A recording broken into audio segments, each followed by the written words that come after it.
Hurmatli teletomoshabinlar. Uzr, menga e'tibor bermanglar, R harfini ayta olmayman. Raketa, randa, umuman tilim kelishmaydi. Xullas, buyuk hisob top keting ko'rsatuvimizni boshladik. Bugungi mehmonimiz Sohyuzbek Yo'ziboyev. Buncha ism familiyangizda R ko'p, qiynalib ketdim. Misol uchun menda qarang, Shahlolanjanova. Sana meni familiyamga o'tgansan. Xullas, asabiylashmaymiz, ko'rsatuvimizni boshladik. Birinchi savol. Tayyormisiz? Bolani kim dunyoga keltiradi? A. Tog'a. B. Amaki. D. Siz. S.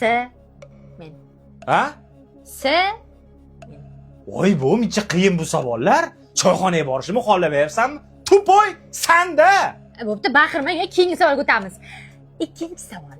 Bizni doim kim urushtirib qo'yadi? A. Oyjon. B.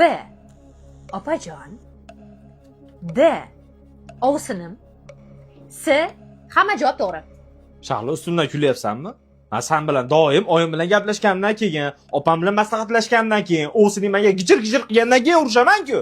Vot, S javob to'g'ri. Shahlo, hali men to'g'ri javobni aytmadim. Uchinchi savolga o'tamiz.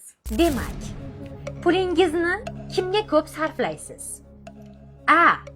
Singlingizga. B. Oyingizga. S. Bolalaringizga. D. O'rtoqlaringizga. Shahlo, bata to'g'ri javob yo'q.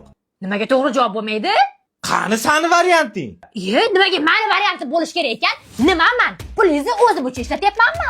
Menga qara, men ko'rsatuvni ko'rganman. Normalniy savol bersang ber, bo'lmasa men hozir ketaman. Bo'pti. To'rtinchi savol.